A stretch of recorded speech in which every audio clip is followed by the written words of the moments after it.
Dios tiene un plan desde el principio hasta el final. Y en ese plan tenemos que ver el hilo conductor que une todos los acontecimientos de la historia. Nada ocurre por casualidad, nada. Ni una hoja de un árbol se cae sin permiso del Señor. Algunos dicen, uy, es que la naturaleza tiene una fuerza. La naturaleza tiene la fuerza que Dios le ha proporcionado. Nada tiene fuerza por sí mismo. Nadie puede levantarse más de lo que Dios le permita levantar. Es más, la Biblia nos enseña que el Señor es el que quita y el que pone. Hay momentos en los que Dios necesita a un bárbaro y a un criminal como Nerón. ¿Sí? ¿Cómo no? Hay momentos en los que Dios permite que se levante un Nabucodonosor, pero cuando no le hace falta, Dios lo quita. Hay momentos en los que Dios tuvo que necesitar a un Poncio Pilato, porque si no hubiera habido un Poncio Pilato, seguramente muchas profecías nunca se hubieran cumplido. Pero hoy en día a nadie se le ocurriría ponerle a su hijo Poncio Pilato, pero Jesús le han puesto los padres a muchísimos hijos, porque Poncio Pilato ya ni se habla prácticamente de él. Dios es el que controla la historia, el que maneja los políticos, el que maneja la naturaleza, incluso hasta el diablo. Tiene que pedirle permiso a Dios para cada una de sus actuaciones. Y los políticos que están ahora en la calle, pues algunos pueden ser mejores, otros pueden ser peores. Yo ahí ni entro ni salgo porque yo como cristiano no pierdo mi tiempo en esas cuestiones. Yo sé a lo que Dios me ha llamado y a lo que Dios no me ha llamado. Lo tengo clarísimo. Dios me ha llamado a mí a predicar el Evangelio. A Cristo crucificado y a este resucitado y punto. Y todo lo demás. Nuestra obligación es orar. Nuestra obligación es respetar. Nuestra obligación incluso es someternos a las autoridades siempre y cuando, escuche bien, siempre y cuando no vayan en contra de la palabra. Hasta ahí podíamos llegar.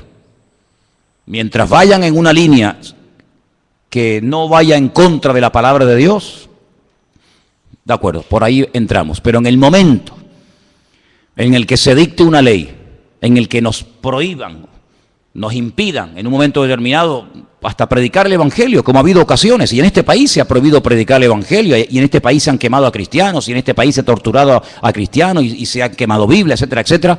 Nosotros automáticamente, por encima de la autoridad, del sometimiento al hombre, nos sometemos a la autoridad, de la máxima autoridad que es nuestro Dios, y al cual honramos y servimos con nuestra vida. Hay momentos en la Biblia en la que encontramos que hay personas, creyentes, grandes hombres de Dios, que se sometían a la autoridad del momento, pero llegaba un momento en el que decían, amigo, hasta ahí podemos llegar. Tenemos el caso de los discípulos, cuando dice la Biblia que por predicar el Evangelio, por orar por la gente necesitada en las calles de Jerusalén, fueron confrontados por las autoridades de la época y les prohibieron categóricamente predicar el Evangelio. Y Pedro y Juan dijeron, por encima de vosotros nosotros obedecemos a nuestro Dios, porque no vamos a dejar de predicar lo que hemos visto y lo que hemos oído. Y ellos, aunque fueron torturados, aunque fueron puestos en la cárcel, ellos seguían predicando el Evangelio. ¿Por qué? Porque nosotros nos sometemos 100% al Señor y al hombre con condiciones. Al Señor nos sometemos 100%. Todo lo que Él mande, todo lo que Él ordene, aunque no lo entienda, lo tenemos que acatar. Hay momentos en los que Dios a lo largo de la historia dio leyes, mandamientos a sus hijos que son muy difíciles de entender. Por ejemplo, cuando Dios le pide a un padre que sacrifique a su hijo sobre un altar. Díganme ustedes si eso no tuvo que ser una prueba tremenda. Cuando el Señor permitió que a José lo vendieran sus propios hermanos y fuera acusado de un falso delito que no había cometido, como era abusar de la esposa del amo, de Potifar, ¿verdad? Sin embargo, nosotros sabemos perfectamente que para poder vivir en paz y en armonía, con el que tenemos que llevarnos bien es con el Señor. Porque Él nunca nos va a fallar, amén, hermanos. Él nunca nos va a fallar. Quiero que vengan conmigo a una de las cartas que el apóstol Pablo escribió a su hijo en la fe, a Timoteo. Y en una de las cartas que Pablo le escribe a Timoteo, es muy interesante lo que nos dice en 1 Timoteo capítulo 2. 1 Timoteo capítulo 2 dice, verso 1, exhorto ante todo a que se hagan rogativas, oraciones, peticiones y acciones de gracias por todos los hombres. Esa es nuestra obligación, orar por todos los hombres, por los reyes y por todos los que están en eminencia, para que vivamos quieta y reposadamente en toda piedad y honestidad. Pero la iglesia no está en este mundo, hermanos, para casarse con nadie. La iglesia, el pueblo de Dios está en este mundo para denunciar el pecado. La iglesia está en este mundo para ser una voz profética en contra de la corrupción, en contra de la injusticia, en contra de todo aquello que Cristo no haría y que Cristo no mandó. ¿Cuántas veces oímos comentarios de la gente que dice, en este país la justicia es un cachondeo? ¿No habéis oído ese comentario? En este país la justicia no existe. Y es tremendo, ¿no? Es tremendo ver a veces auténticas injusticias en nombre de la falsamente llamada justicia. Pero nosotros no tenemos que derrumbarnos y tenemos que sentirnos, digamos, defraudados. Porque yo siempre he dicho que para no sentirte defraudado lo mejor es no esperar nada de nadie. Y si tú pones una confianza, una fe, una expectativa, una ilusión en proyectos, en ideas, en un programa electoral, o llámalo como quieras, y luego no se cumple por lo que sea, porque no se pudo, porque no se quiso, por lo que fuera, pues mucha gente se lleva tremendas desilusiones. Y por eso muchas veces en los países el nivel de abstención de la gente que tenía que haber votado es enorme. ¿Por qué? Porque la gente está quemada. La gente pasa de todo.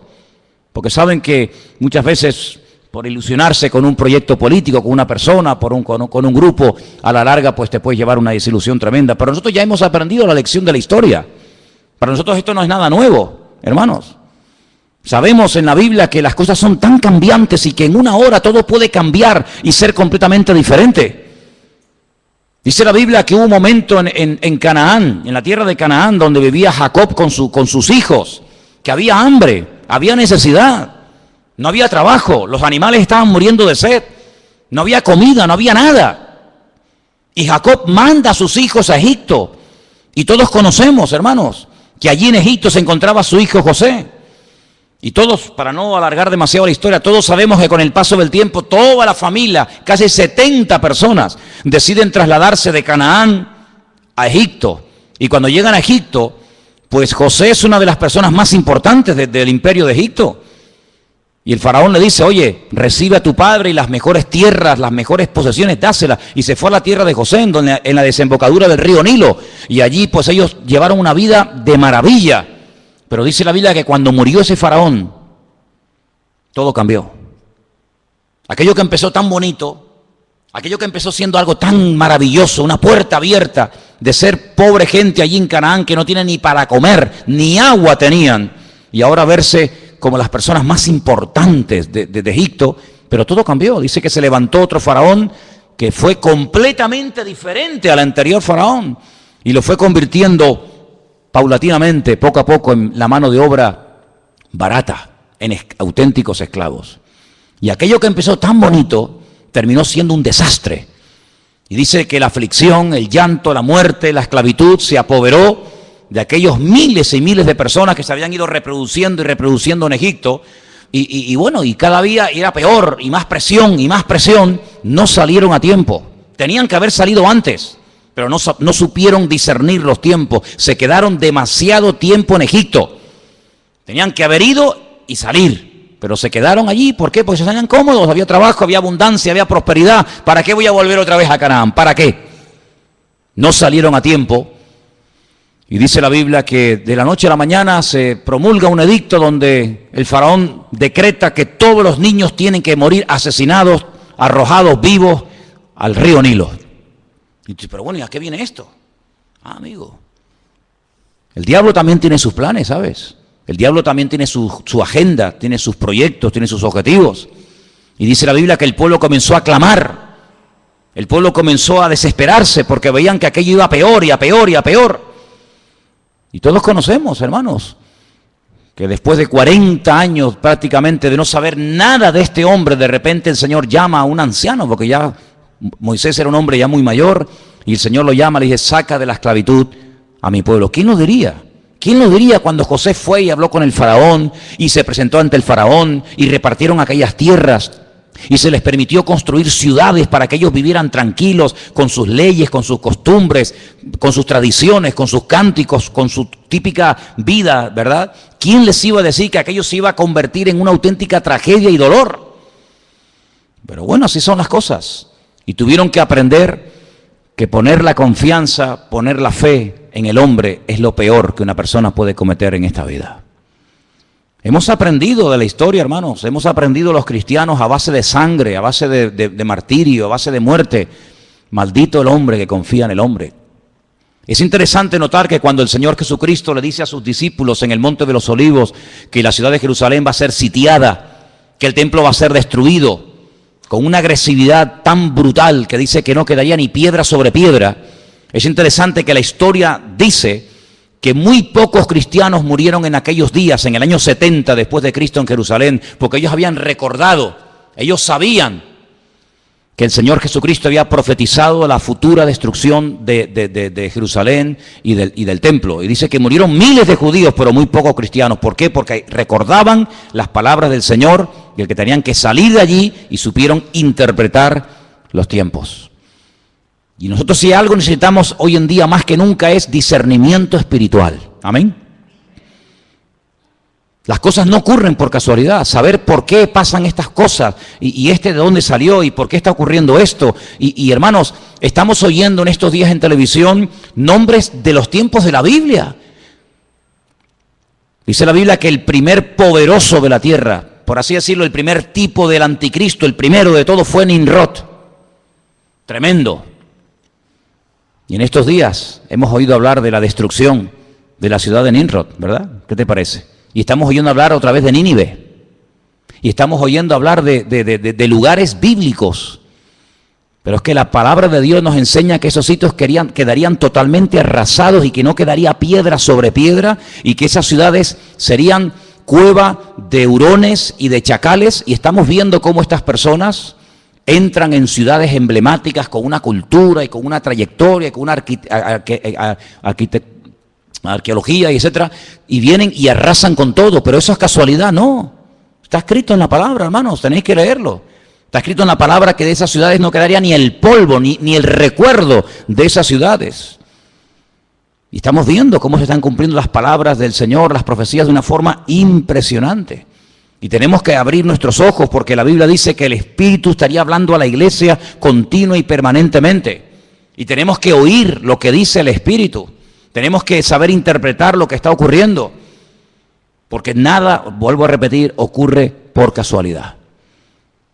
Es interesante notar, yo leía en esta semana que cuando le llega la noticia al patriarca Abraham de que dos ciudades muy importantes de la época iban a ser totalmente destruidas y nunca más se volverían a reconstruir, me refiero, como sabéis, a Sodoma y Gomorra, la Biblia nos enseña que Abraham empezó a orar, porque Abraham conocía a Dios. Y Abraham le dice al Señor, Señor, tú vas a destruir en las ciudades al justo y al injusto. Tú no eres así, yo te conozco. Si en esa ciudad hay 50 justos, tú vas a destruir una ciudad habiendo 50 justos en ella. Y el Señor le dice, si yo encuentro 50 justos en la ciudad, no la destruyo. Luego hay como una protección en una ciudad cuando hay un cierto y determinado número de creyentes. El problema es que no había 50. Pero cuando Abraham ve tan determinado al Señor y le dice, bueno, pero es que a lo mejor no hay 50, pero puede haber 45, y va bajando, y a lo mejor hay 40, y a lo mejor hay 35, y a lo mejor hay 30.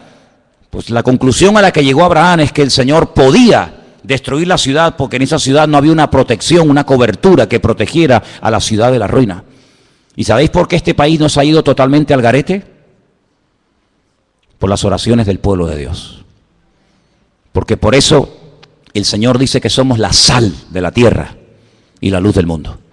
Si no fuera por los creyentes, Venezuela ya no existiría, España ya no existiría.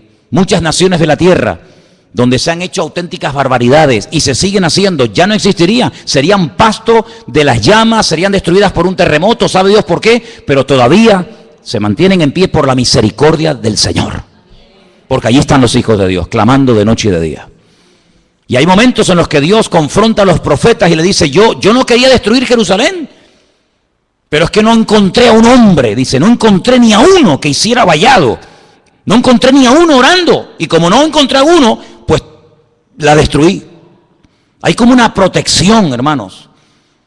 Es interesante notar que cuando las tribus de Israel en el desierto reciben la orden de ir a tomar posesión de la tierra de Canaán, la Biblia nos enseña que Moisés mandó lo explicamos en su momento, no sé si os acordáis, que mandó a 12 exploradores.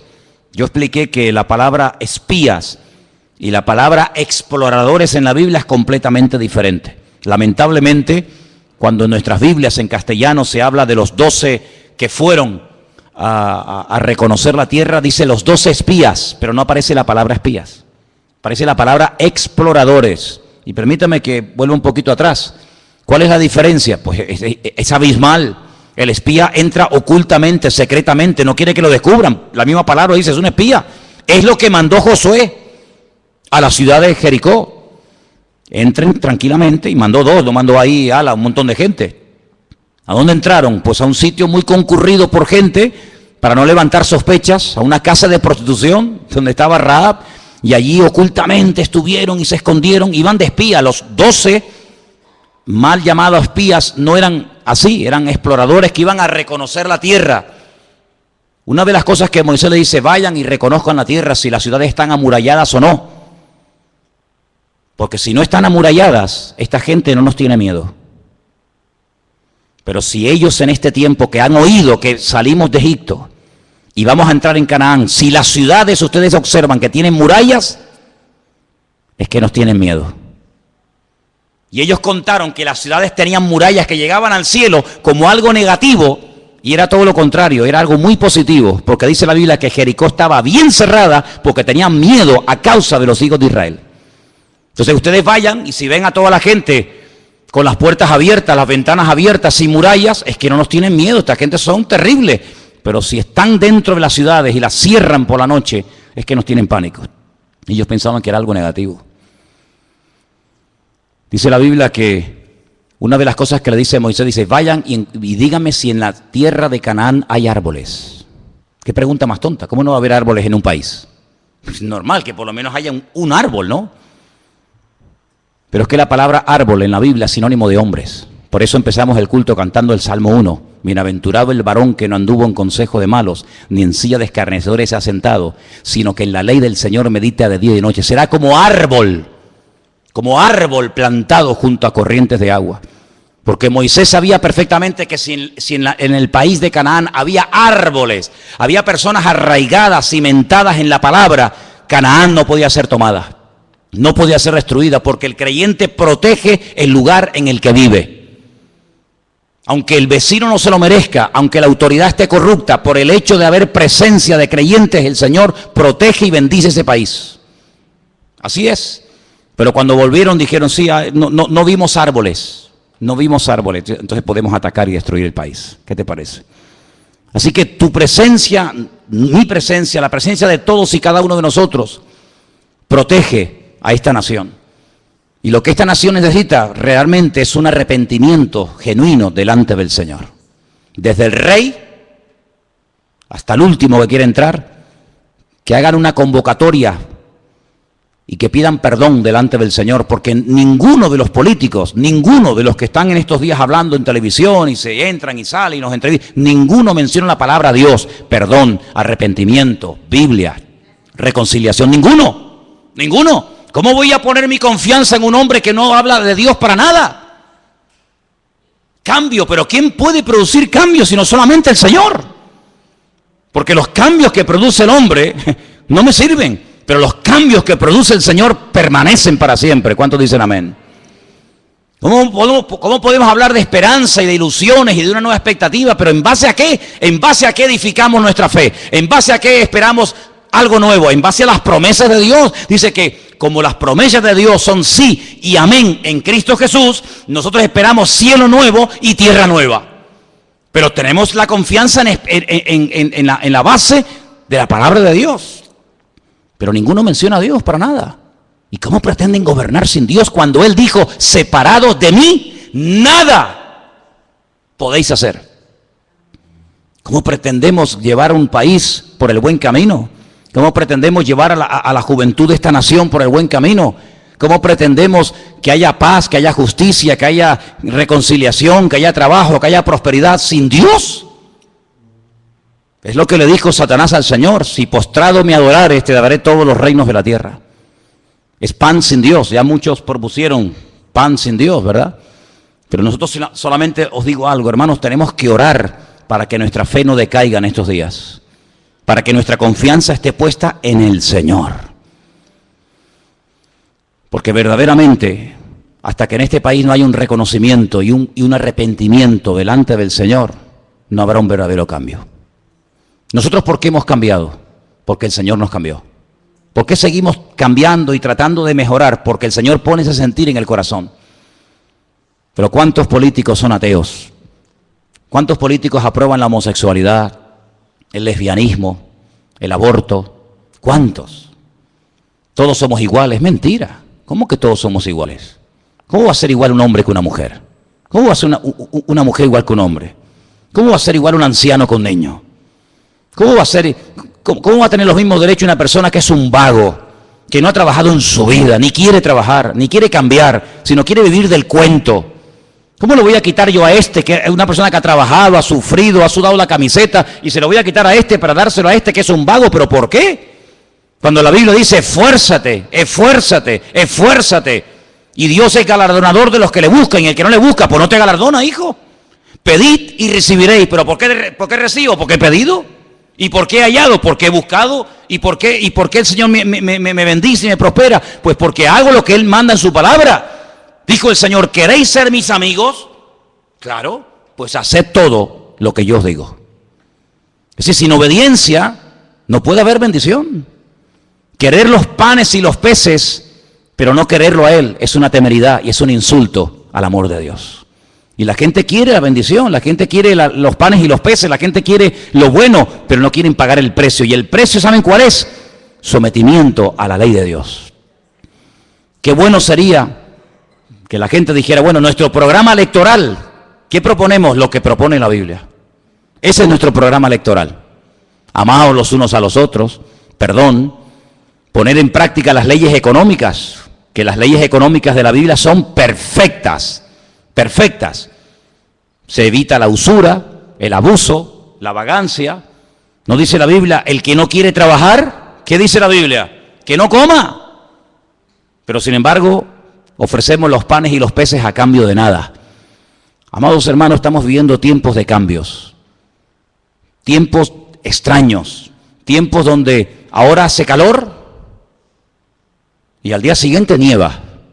¿Pero cómo es posible que hoy estemos a 32 grados y mañana salga en televisión que en ese lugar donde estaban pasando ayer calor haya nevado y estén con sensación térmica de bajo cero? Lo natural, siempre os he enseñado, es un reflejo de lo espiritual. Y estas cosas raras que estamos viendo en el clima, estas cosas extrañas, países que así son destruidos, como por ejemplo Nepal, con todo mi respeto, ¿qué era Nepal? Un centro de idolatría, un centro de templos paganos donde se adoraba a los monos, las ratas, los piojos, las serpientes, y las montañas que adoraban se les vinieron encima. ¿Qué te parece, amigo? Es que tenemos que ver el trasfondo espiritual de las cosas. No nos alegramos con la muerte de nadie, dice la Biblia. El Señor quiere que todos procedan al arrepentimiento, que todos busquen del Señor. Pero hermano, cuando ocurren ese tipo de tragedias en ciertos y determinados lugares, oye, veamos más allá. Es que se rompió toda la arquitectura. ¿Pero qué arquitectura me estáis hablando? Templo al dios mono, templo al dios rata, templo al dios piojo. Eso tenía que haberse destruido hace siglos. Siglos tenía que haberse destruido, pero no. Tremendo. Países que no han levantado cabeza, países que siempre han estado y estarán siempre en la miseria más absoluta. ¿Por qué? Porque le han dado las espaldas a Dios. Y los misioneros, lean la historia de la iglesia, y los misioneros que antaño iban a ese lugar a predicar el evangelio, los colgaban, los crucificaban, los empalaban, los quemaban, y así les ha ido. El profeta Jonás fue a Nínive, dijo, de aquí a 40 días, dice el Señor, Nínive será destruida. Y Nínive no fue destruida, ¿sabéis por qué? Porque se arrepintieron.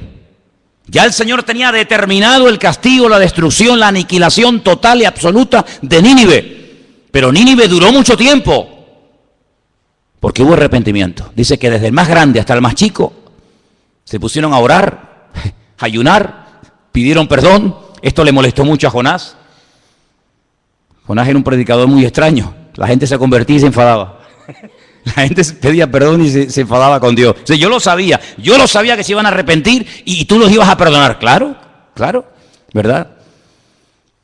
Pero ¿qué ha sido de esos países? ¿Qué ha sido de esos lugares donde antaño se predicaba el evangelio? Pues centros de idolatría, de paganismo. ¿Qué es lo que ha traído el Islam al mundo? Miseria. Eso es lo que ha traído el Islam. Miseria, pobrezas, donde 4 viven como reyes y el resto del pueblo ni en la Edad Media. Eso es lo que ha traído el Islam, el Corán. Miseria, pobreza, injusticias, países que no terminan de levantar cabeza. Qué tremendo, ¿verdad? Por eso, amados hermanos, nuestra confianza no está en el hombre, nuestra confianza está en Dios.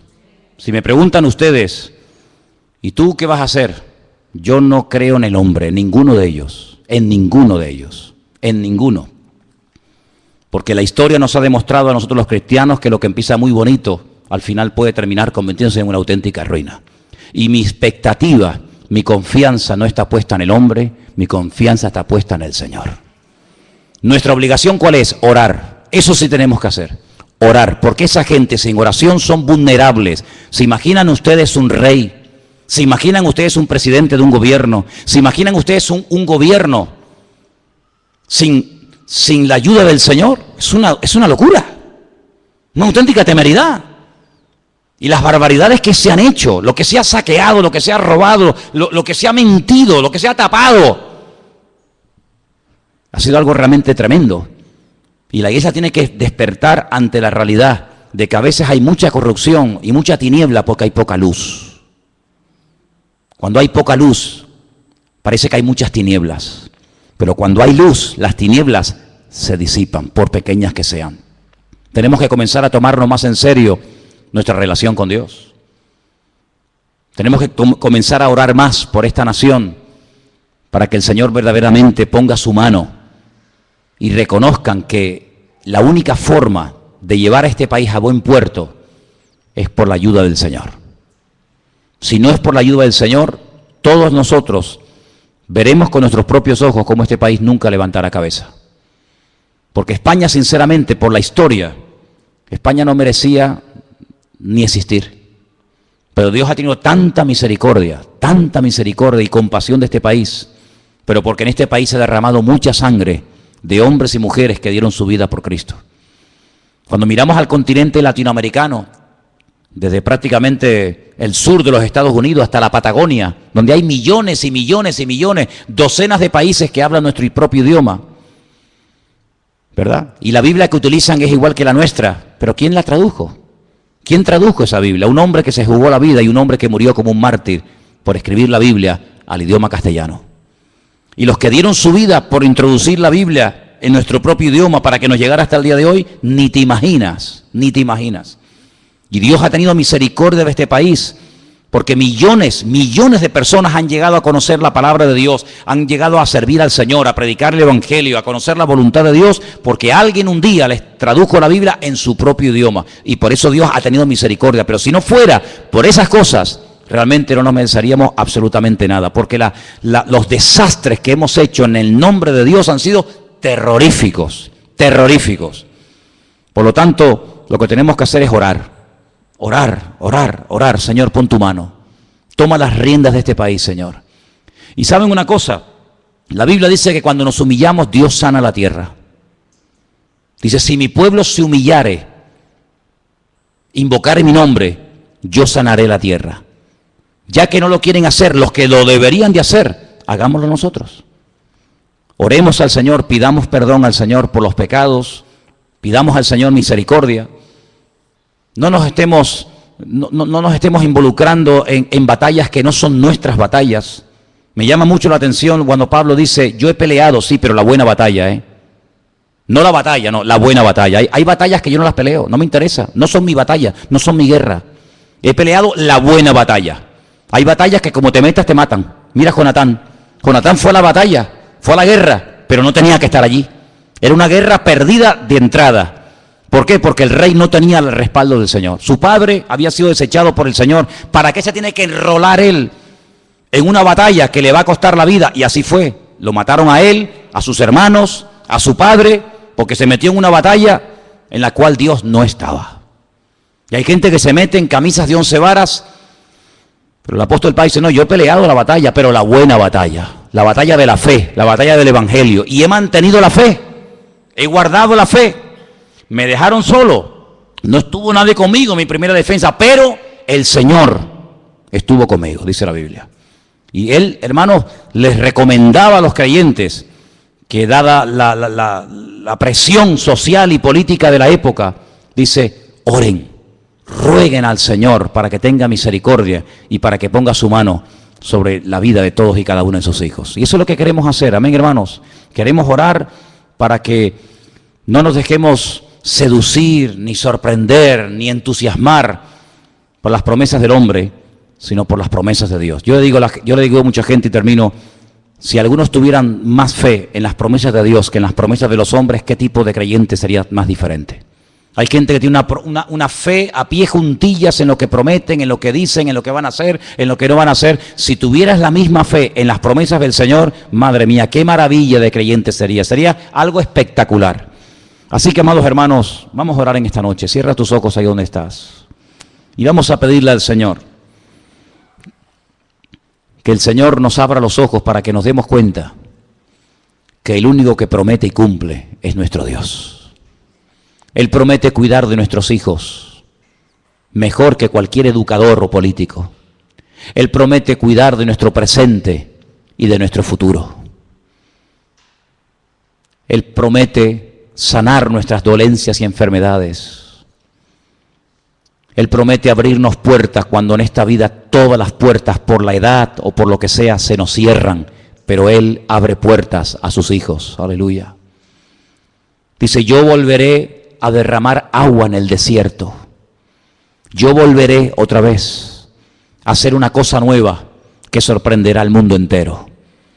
Y por eso nuestra fe, que es un tesoro precioso, no la pongas, no la deposites, no la hipoteques en lo que no es de Dios. La fe se te dio para que la usaras para el reino, para ponerla en el Señor, para ponerla en la palabra, pero ten cuidado, no estés utilizando tu fe para un uso inadecuado, para algo que no tiene nada que ver con el reino y con lo que la palabra de nuestro Dios nos enseña.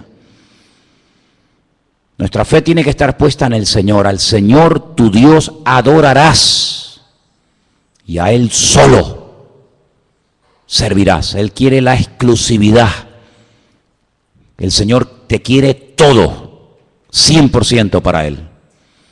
Y en esta tarde, Señor, queremos unirnos como iglesia y oramos por España, Señor. Oramos por el futuro de este país.